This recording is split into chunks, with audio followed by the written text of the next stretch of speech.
Welcome back. This is Scotty Mac of Rubicon Adventure, and today I would like to take you along to the southern Utah geological formations called the White Ghost Hoodoos. Usually it's quite difficult to get to a long 15-mile hike, but with a Jeep Rubicon and a lot of fun and excitement, I'm going to take you within 1 mile. The only exciting thing is we have to get down a 250-foot cliff face.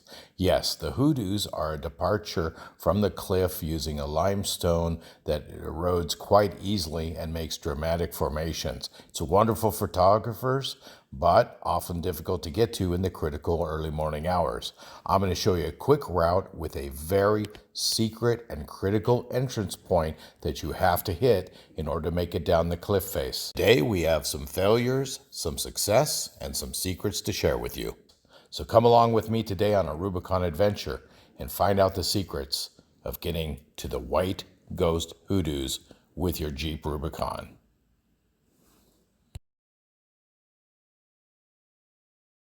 Adventure starts today off of Highway 89, turning north onto Cottonwood Canyon Road, also known as County Road 7000. Grand Staircase Escalante National Monument.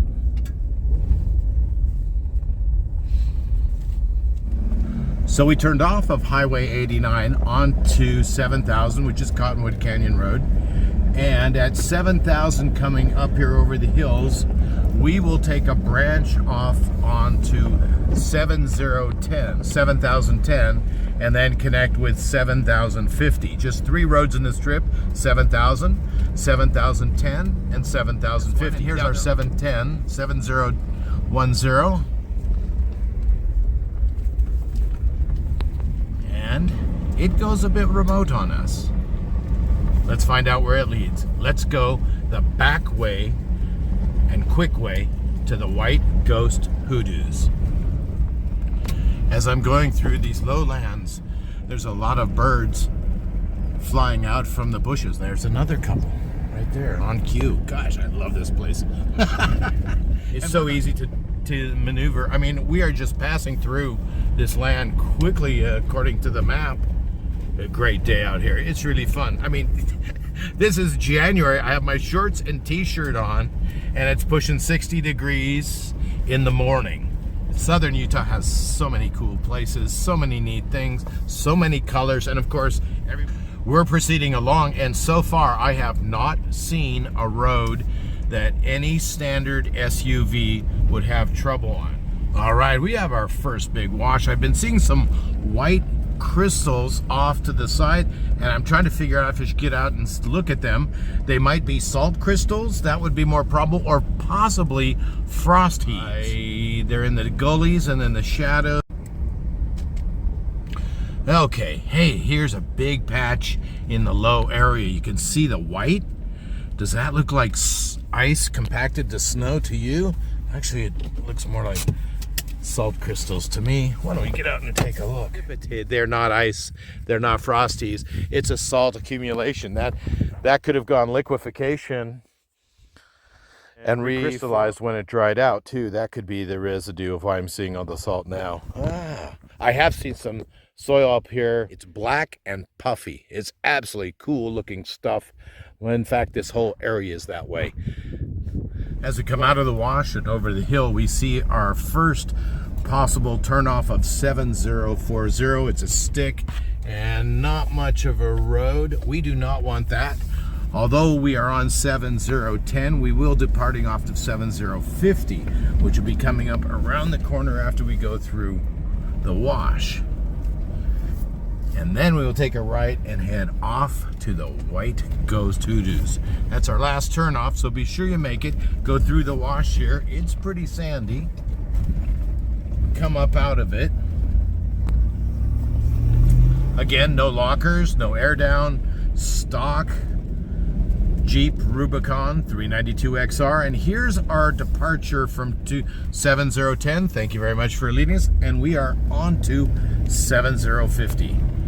Next stop, White Ghost Hoodoos. Actually, no. And we need to be polite. Always, always leave the fences and gates as you found them.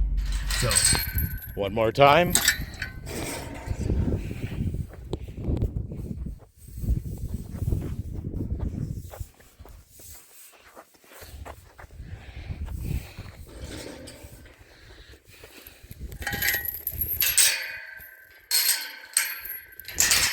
lock the gate with one-handed. All right, the next obstacle we see is a Y here, but looking at the map, they go the same place, so I'm going to take the lower. It looks a little bit better, and we're coming up on the side of this wash with the cottonwoods, the famous cottonwoods, hence the name, Cottonwood Canyon Road. 750 here, and we see a lot of that mineralization of salts. And here's our first section of serious mud. We had rain here 5 days ago, and this would preclude not so bad.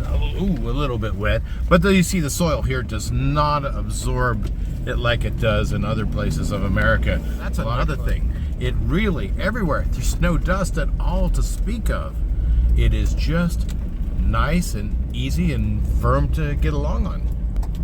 Let's proceed. We're almost to our destination. It must be right over by the base of that point over there to go around and just beyond it. As we move on, we can see there are some exits here for 7025 off to the left, and coming up will be 7045. We still need to traverse the base of the mountains for a while. There's 7045 and its exit. We're not going to take that. Stay true and on 7050, and we will be skirting the base of those mountains, the Shinley Formation.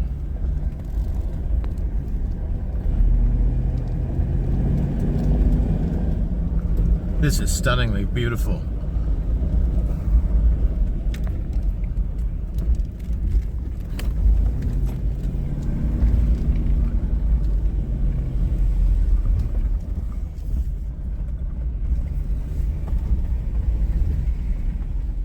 We seem to have a traffic jam here.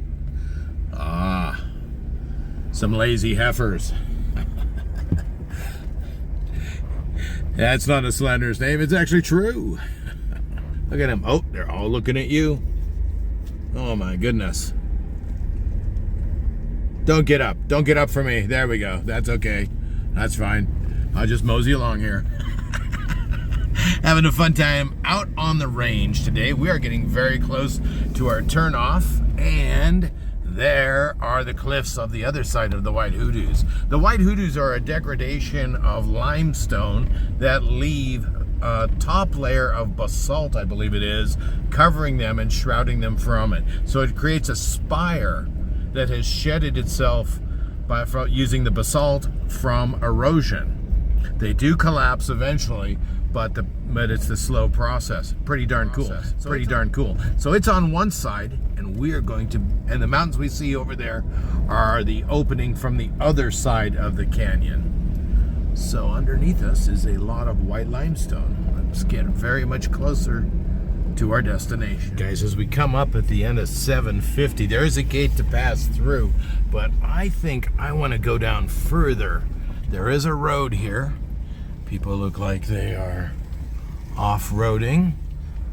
I still have not seen the rancher. He obviously has feed or something in there, and a 4x4, a side-by-side quad or something to distribute it.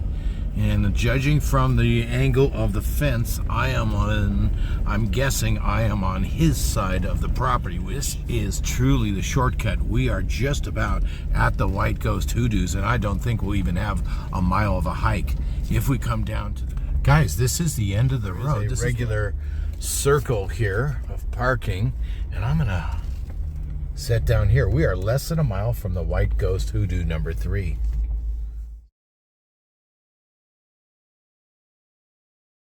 Ladies and gentlemen, we are at the end of the road, and this is really a great advantage.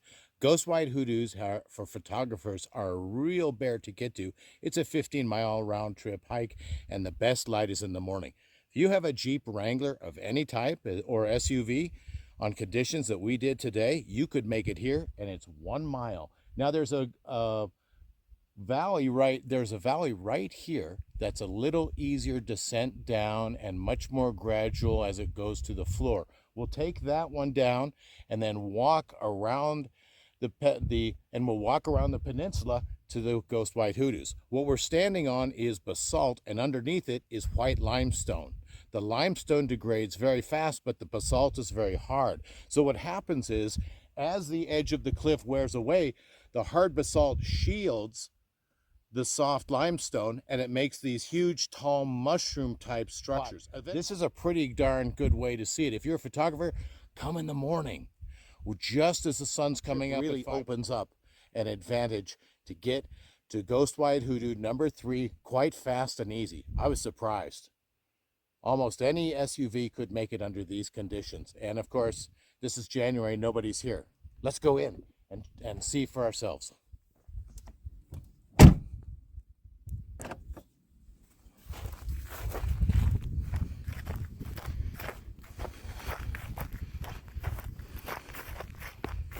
As we're walking across the desert, I want to point out one thing: cryptobiotic soil.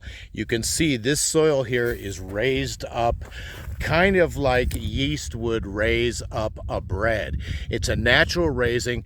Nothing has pushed it up, not a mechanical or human thing has pushed it up, but it's risen on its own, and there are little towers and clumps. If you were to step on it, it would compress. And that is not just frost heaves, this is cryptobiotic soil. And it is one of the very delicate things of the ecosystem of the Sonoran Desert. We try to definitely avoid walking on this. I think that's 100 years of development right there. Anyhow, there's our eco talk for the day. Let's move on. One of the cool things in the desert, I have a couple of these cactus because I seek them out. You can see the purple tones. That is actually an antifreeze because this area does come under freezing quite a bit, and these cactus are exhibiting some really neat purple colors. Got it right over it. Here we have a couple more of those purple prickly pears. That's not so purple. This one is looking very purple. Now, when the temperatures rise up, these will change back to a brilliant green color. But that's antifreeze. We can see the slightest evidence of a trail, and let's keep on that. People haven't been here for a while, you can see. And you can see it's a very defined trail to get here.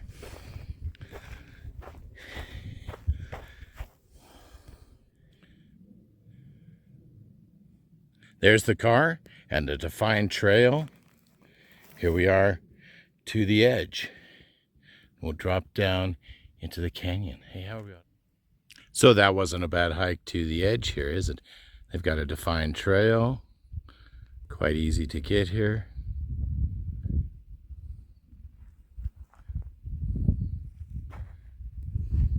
Let's see how we go down.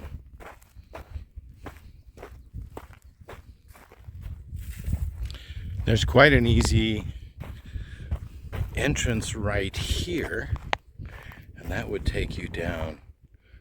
But if I look far away, there is a gentler slope coming up behind those 3 ledges there. I'm going to proceed down and see if that's a better option. As we follow the trail along, we can see there's quite a few precipices. Got to choose your points wisely. You know, as I've been in the desert, I have seen some things that are different colored than I know of in the Northwest. One of these is lichen. This is a real light blue colored. It's a symbiotic relation between algae and fungus. And this blue color is very, very intriguing. Cool to see it here in the desert. All sorts of things.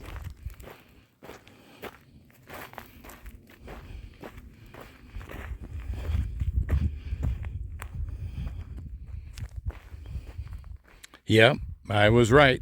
Look at that. That's a much gentler slope going all the way down.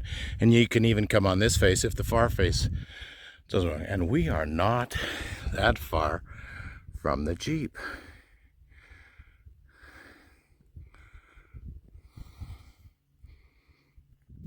Another great call to come all the way over to this far point. Because look at this. Not only is it beautiful, but it's a much more gentle slope all the way down. Right there, these 2 little hills coming up right there. Nice tumble down. Let's go over and do it. Wow.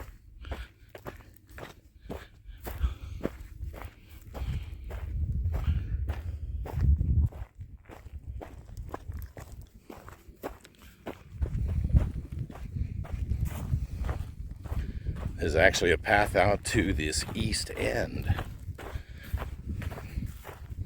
Let's see if this gets us down faster. And remember, the hoodoos are all facing the east. So for photographers, morning light is best, unless you want late shadows everywhere. There's definitely a trail here, but it looks to be quite an edge, isn't it? Oh, no, they cut over here. Oh, clever. Okay, and with the recent rains here, the soil's quite firm. It's not sliding around, no dust. Man, did I hit it right on this trip? Ooh, oh man. Okay, had to stop right here. It looks like we have some bighorn sheep in the area. Those are pretty old though. So am I following a bighorn sheep trail? Not a human trail? That trail cuts over and finds a nice little water cut here. Looks like we're almost halfway down. Look at the colors across the way. This couldn't have been a more gentle way down. Wow. Oh yeah, super easy. This is gentle, and you can see how it goes down into the valley here. Here we have the wonderful blue lichen again. Woo-hoo. We made it.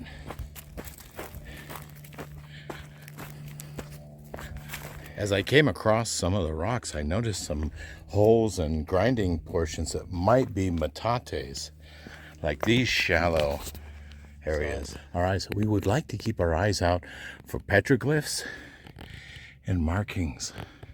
It's a cool area of Utah, really beautiful.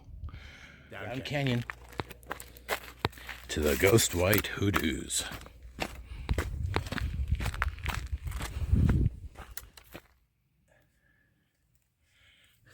Well, guys, we came out on a dead end. I went down there, and that's the edge of the canyon. We still have 250 feet down to go.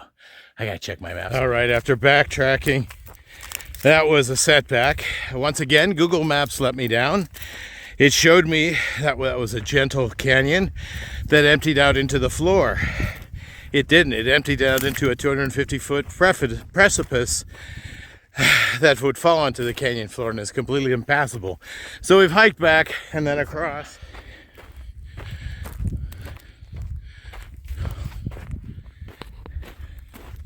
You can see what we're up against here. It's just as a wall, even if you can step down 100 feet.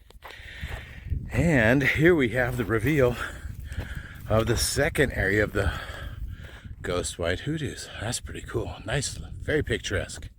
Beautiful. Okay, guys, I'm kind of thinking Google Maps really stuffed me this time. There are a lot of tracks up here. But when I'm coming across, oh, here it is again. We can see the hoodoos over there. It's a 250-foot wall. Don't see that on Google Maps, unfortunately. I thought there, we'll go over a little bit more, but this might be a bust. Now I know going. Okay, this is looking there. What do we have here? Oh goodness. This is it. Oh my. Wait, how do we get that first drop? And this appears to be the only way down. It's a little bit sketchy with a 4-foot drop or so at each stage. But you can get a hop there, a hop down, and more importantly, you can get back up too. And there is the Sentinel. We can see also that there's a high route and then through the little slot there and down to this bottom ledge.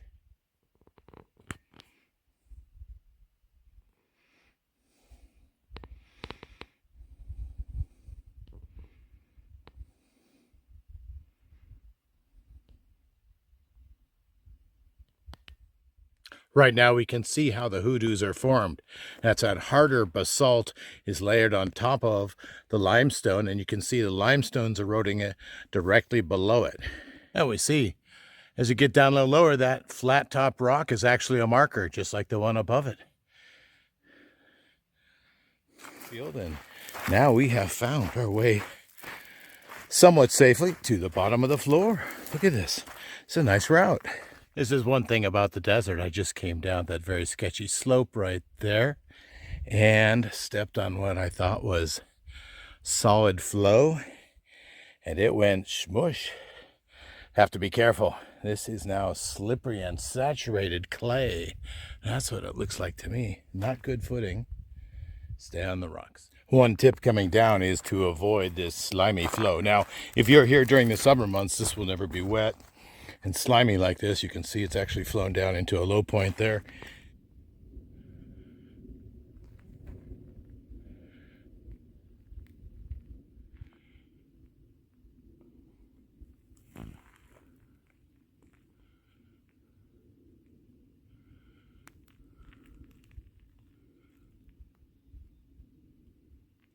Remember the rock with the hat on it? And there it is. And that is the route down through that screen. Now you could go either left or right. I'm left as we look at it now, and then merge down across the big rocks, power in through here, and come right back to the valley. The lighting on the Sentinel is great, but you can see the White Ghost Hoodoos are in the shadows now. Let's come around. Several horse tracks, dog paws. There we are. Yeah, in the morning light, that'd be great. But this was a fun exploration to find that, and they are really neat. I can see them quite nicely. Boy, those are really neat, the way they sit there. At the White Ghost Hoodoos, I can see a way up that slot of sloppy laid rocks. Could also see someone causing an avalanche too on that. That looks super sketchy.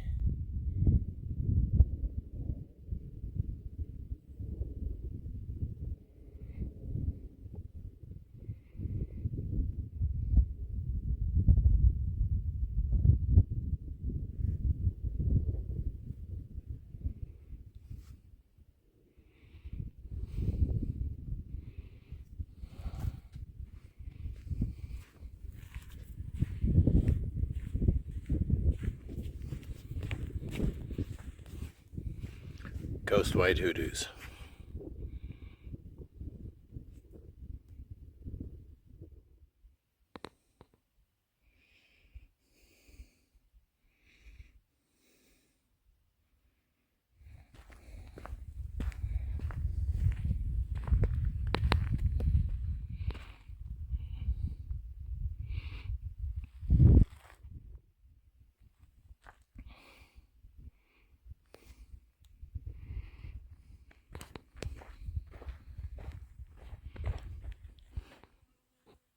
White Ghost Hoodoo number 2.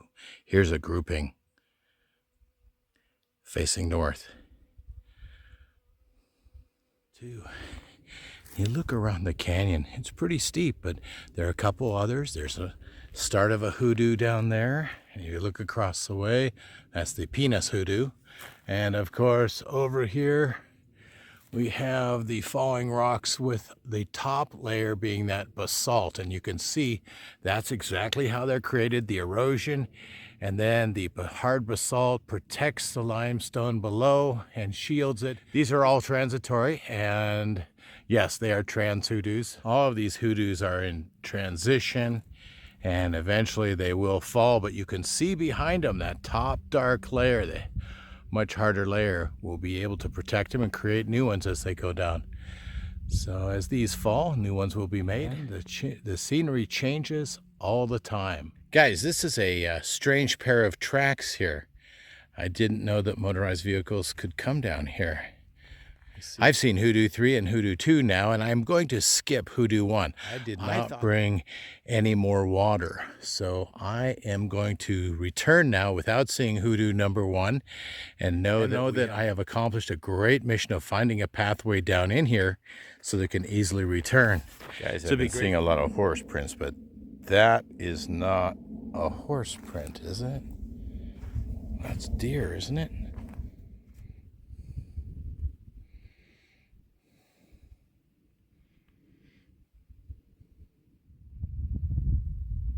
The mud cliffs of the Ghost White Hoodoos. The lighting is pretty dramatic at this time of day. I have to take that back when I say you can only shoot it in the morning, but yes, the main Ghost Hoodoos would be better illuminated. But is this desert ever a bad shot in the winter? Our sunsets have just been fabulous, colorful, and that's typical. Ghost White Hoodoos number 3.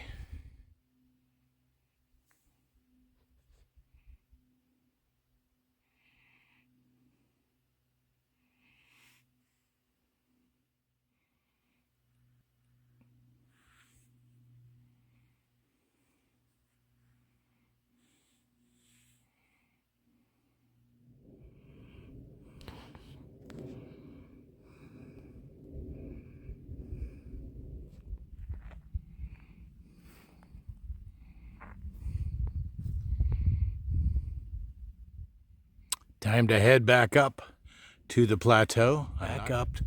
Headed to Flat Top Rock, right there to the left of our frame. And sliding. Look at those expansion cracks. This stuff's starting to dry. It was a slurry. It flew down like pancake batter, and now, after 5 days, it's starting to dry. In 2 days, we'll have more rain, so it'll get even wilder. The bottomless pit. Ooh. Headed to the Flat Top Rock. Well, that is a scramble. Muddy. Here we are at the Flat Top Rock. Let's get out of camp. Up and out.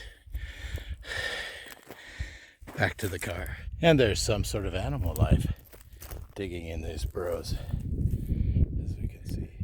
There's a path back up. And there's the Jeep. You know, that is about 1.5 miles.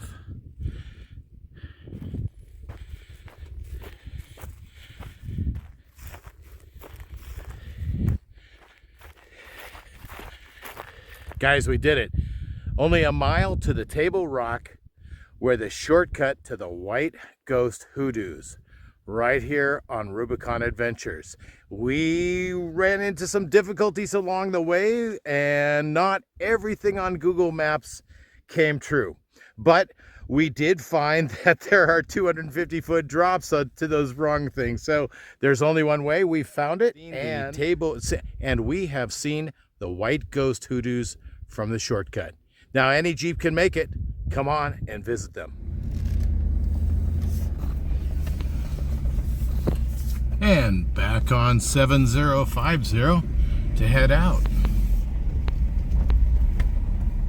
Today has been a long day of hiking, and we have discovered the secret route in which it takes to get to the White Ghost Hoodoos.